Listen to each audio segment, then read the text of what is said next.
A retired African-American Milwaukee police officer has watched the events of the past 2 weeks from a unique perspective with an intimate understanding of both sides. As Lauren Linder shows us, he's channeling that insight into a new website honoring victims of police violence.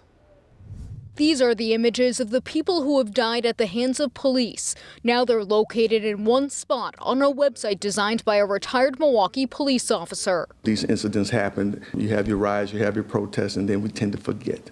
And oftentimes what's left in the wake of that are the victims. The victims are always left, forgotten until it happens again. So Thomas Thadison created victimsofpoliceinjustice.org, an online museum to keep their memories alive, specifically those who are victims of implicit bias, racism, or discrimination. He had the idea in 2016, but the project never came to fruition. Then 2 weeks ago, he saw what happened to George Floyd and decided to finish what he started. So I went through a process of actually redoing the website literally from scratch.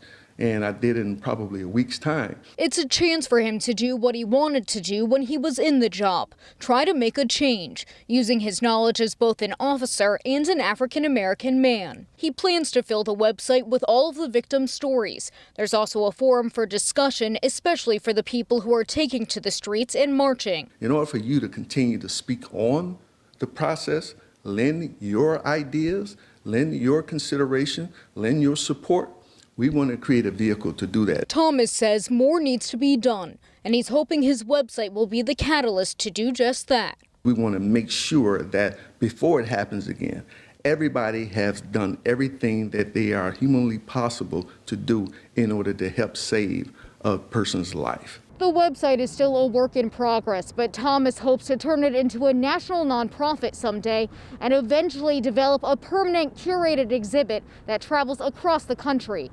Reporting outside the Police Administration Building, Lauren Linder, TMJ4 News.